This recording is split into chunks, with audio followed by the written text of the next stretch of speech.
So let's actually look at this data by Francis Galton. It was collected in 1885. Galton was a statistician he invented the terms and concepts regression and correlation. He was a very brilliant person. He was also the cousin of Charles Darwin, and I think at the time being, A, both related to Darwin, and B, kind of at the time evolution was sort of discovered, it sort of influenced his thinking and kinds of problems that he worked on. He also founded the journal Biometrica.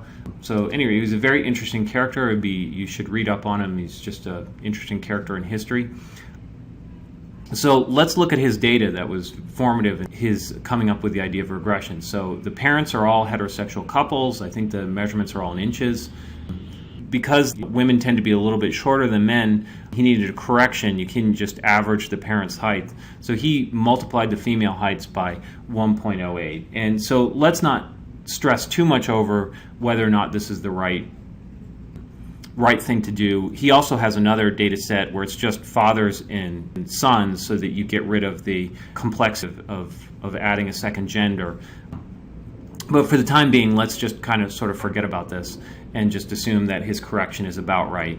And then in this plot that the plots that we're going to go over, overplotting it is an issue because of discretization, and we'll talk about how to handle that. So here we go. Let's start coding.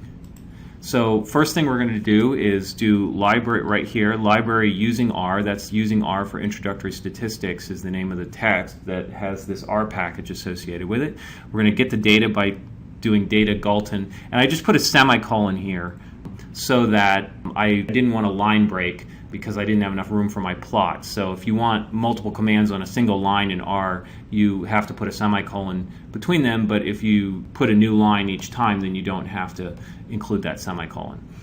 mfrow here, this command right here, just simply says I want one row, two columns, fill my plots in that way.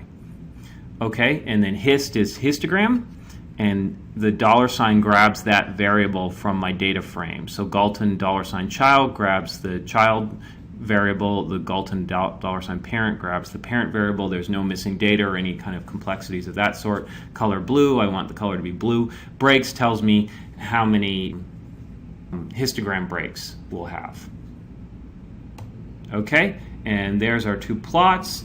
The plots of the children and the parent seem fairly similar. I think the average height was about 5 feet 7 inches or so for both children and parents. So this is an interesting plot, but what we're really interested in, these are paired observations, so we've lost the pairing information when we looked at children by themselves and parents by themselves.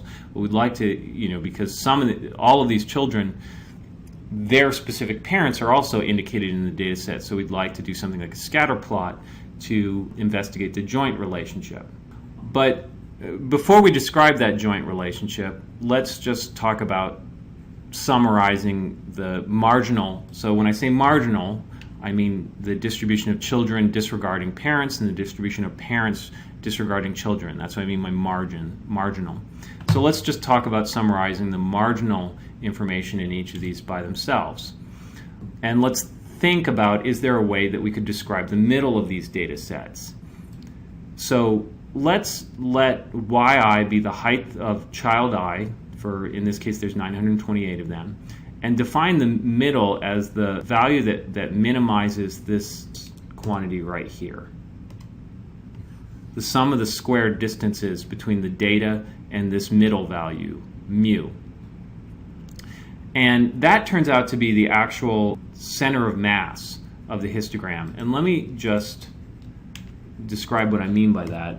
Is if these bars were all sort of weights, that weighed proportional to their height, right, and they were all the same width, and if we wanted to find the point where if we were to put our finger there, right, if we were to put our finger at the point where this would balance out as if it was sort of, as if you were actually trying to do the physical experiment, that would be the physical center of mass of these collections of weights.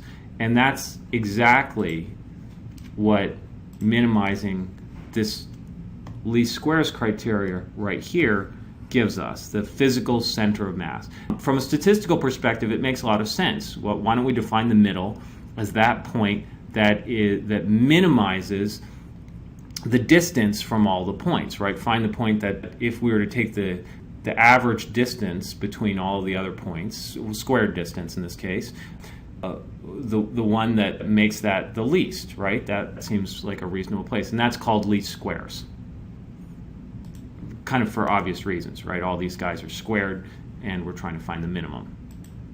And you might have guessed that the correct answer in this case works out to be the sample mean, the arithmetic mean, x bar. Where's that guy? Right there, x bar.